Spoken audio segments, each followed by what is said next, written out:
Hi there. We're looking at some cross training today for the back, and here I have Lilith in the driveway, and we're going to look at her doing some in-hand work, um, doing stepping over poles and what that can do for you. Here she just had her halter on, and we're looking at her. We're going to watch her. First, you ask a horse to just step over the poles with her front feet. This is how you start because it's hard to back them more from the back over them. So I did not cut this film for you because I wanted you to see that horses step on the pole and that, they're kind of, oh, there's a pole. So, first of all, get them to stand there and then ask them to back gently. And I say back, back, back. And she steps on the pole several times. Don't worry about it. Just keep quietly working with them. You're hoping that you can just say back, back every step. Right here, I put my arms up just because she is an obstacle horse, and I'm trying to tell her, like, I need you to pick your feet up a little bit more, but give her a reward and stop and pat her and say, hey, that was good. You cleared the poles.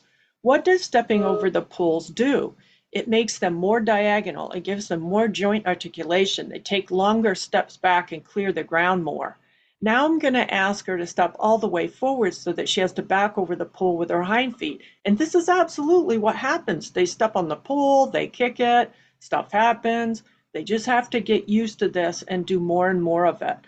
As she walks forward, do you see that her walk gets clearer also and more joint articulation and picking up the steps further? So now this time she stepped over the pole without touching it and picking her feet up, keeping diagonal. At this point, we're not interested in trying to set her head or keep her on the bit. We don't want her pulled low, absolutely don't want her neck below her withers, but we're not trying to set her head into the halter. We're just asking her to stand and back quietly with very little contact or on voice. So here I'm just working with her a little bit like, hey, will you set up a little bit? You see some of my signals to get her to set up a little bit.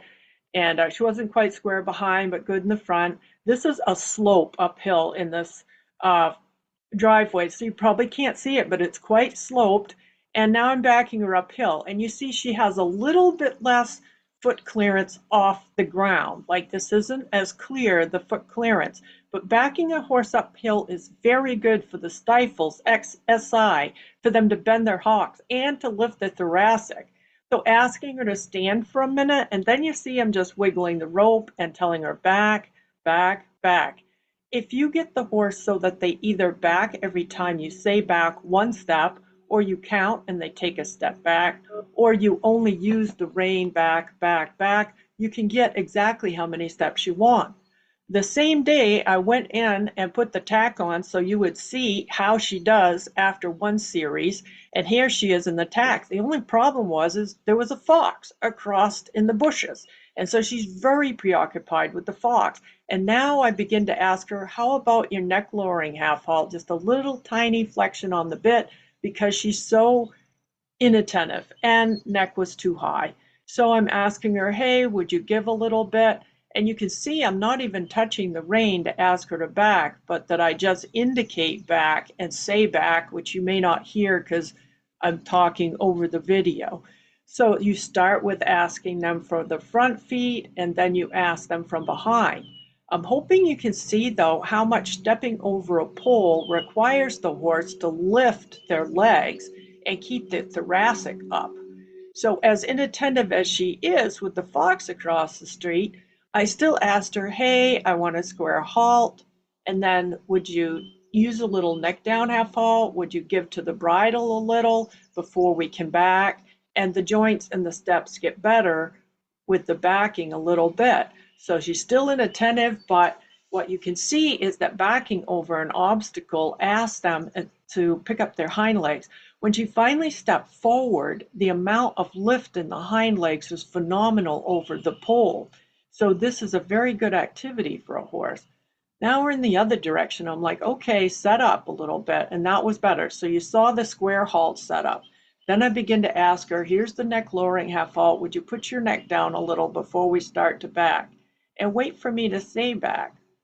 So now I begin to ask back, back, back, back. And she's a little more on the bit now because now I can ask with the bit a little bit like my hand would in the backing. And the steps are really diagonal and they clear the ground and they're very long, steady steps. So that's all very good.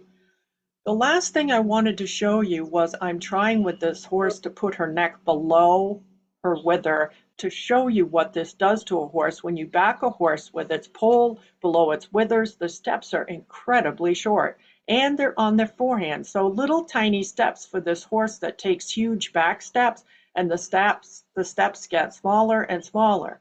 For most horses also, the steps are less diagonal and they drag. So the thoracic drops, the neck drops, and the poll drops when you have them neck low. So you do not want to back a horse in Western dressage with the poll below the withers. The scoring guidelines tell us that the horse will come to a balanced halt. It will be in connection, i.e. on the bit, and for whatever amount of on the bitness or frame or balance it's in for the level it's in, first level, second level, fifth level, whatever level it is, the horse should be backing in the same position. Here you see the steps get really crooked, less diagonal, and tiny little steps again when she's below, when her poll is below her withers.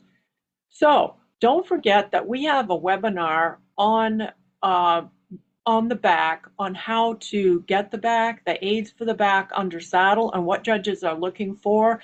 Tons and tons of exercises and help.